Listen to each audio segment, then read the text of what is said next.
नमस्कार, मैं रश्मि शर्मा और आप देख रहे हैं वीके न्यूज। भारत और नेपाल के बीच संबंध कितने मधुर थे ये किसी को बताने की जरूरत नहीं है। नेपाल की अर्थव्यवस्था भारत पर निर्भर है और भारत से नेपाल खूब पैसा कमाता था।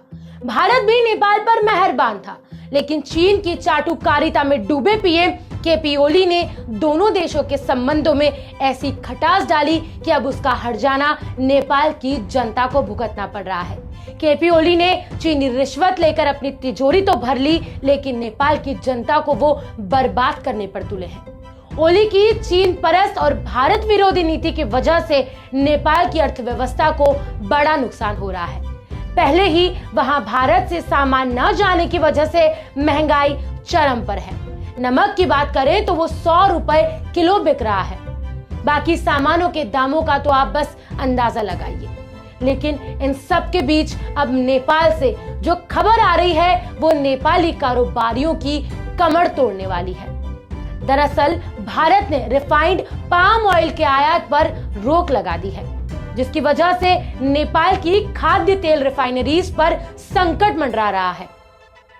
फैक्ट्रियों में तेल का भंडार भरा है और खरीदने वाला कोई नहीं है, जिसकी वजह से रिफाइनरीज में काम बंद हो गया है और फैक्ट्रियों पर ताला लग गया है।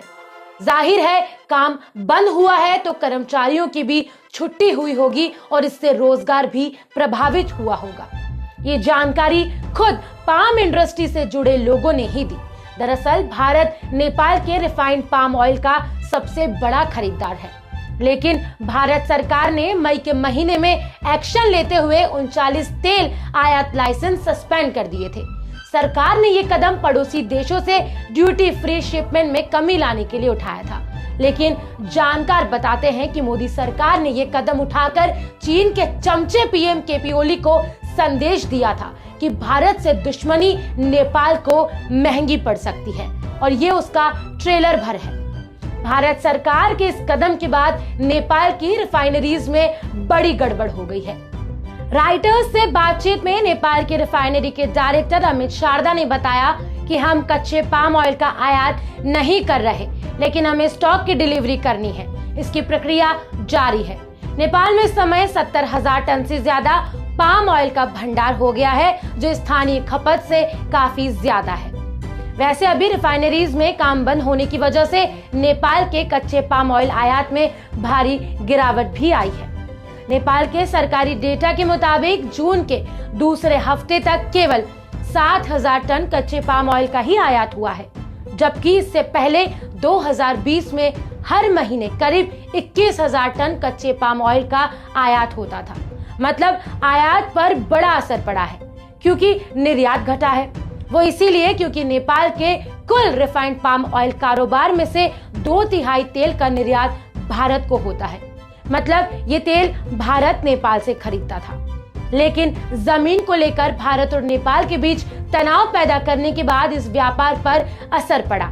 आपको बता दें, भारत ने जब रिफाइंड पाम ऑयल पर आयात शुल्क बढ़ाया था, तभी से नेपाल में पाम ऑयल रिफाइनिंग कारोबार में तेजी आई थी। अकेले 2018 में ही नेपाल में 54% घरेलू रिफाइनरी लगी। South Asian free trade agreement के तहत टैक्स फ्री माल भारत में भेजने के लिए पड़ोसी देशों में रिफाइनरी स्थापित करने वालों की संख्या में भारी इजाफा हुआ। नेपाल घी एंड ऑयल एसोसिएशन के मुताबिक अकेले नेपाल में 19 रिफाइनरी स्थापित करने के लिए $250 मिलियन यानी 1800 करोड़ रुपए का निवेश हुआ है। भारत के वाणिज्य मंत्रालय के आंकड़े भी इसकी तस्दीक करते हैं। इन आंकड़ों के मुताबिक नेपाल से पाम ऑयल आयात में तेजी से बढ़ोतरी हुई है। साल 2018-19 की बात करें तो नेपाल से पाम ऑयल आयात 0 से बढ़कर 45,667 टन पहुंच गया। वहीं वित्त वर्ष 2019-20 में आयात की बात करें तो लगभग 1,90,000 टन पर पहुंच गया। लेकिन भारत ने अब आयात पर प्रतिबंध लगा दिया है। जाहिर है जिसका असर नेपाल पर पड़ना लाजमी है और इस बात को वहां के रिफाइनरी कंपनी के मालिक भी मान रहे हैं। डायरेक्टर अमित शारदा तो ये तक कह रहे हैं कि अगर भारत ने इस प्रतिबंध को और ज्यादा दिनों तक रखा तो नेपाल में लगी रिफाइनरीज बैंक लोन भी नहीं चुका पाएगी और वो दिवालिया हो जाएंगी। मतलब नेपाल के पीएम चीनी भक्ति में अपने देश को गर्त में ले जा रहे हैं। यह भी तय हो गया है कि उन्हें अपने देश की जनता से कोई सरोकार नहीं है।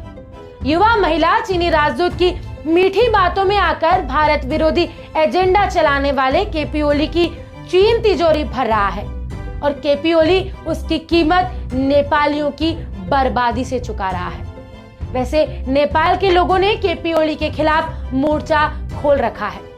अब नेपालियों की किस्मत तभी बदल सकती है जब केपी ओली हटे और कोई नया पीएम भारत से रिश्ते सामान्य करे, ताकि जो प्रतिबंध लगे हैं वो कम हो सके और नेपालियों की मुश्किलें भी कम हो। इस खबर पर आपकी जो भी राय हो आप कमेंट बॉक्स में मुझे जरूर बताएं। देश और दुनिया की तमाम खबरों को जानने के लिए सब्सक्राइब करें वीके न्यूज। जय हिंद, वंदे मातरम।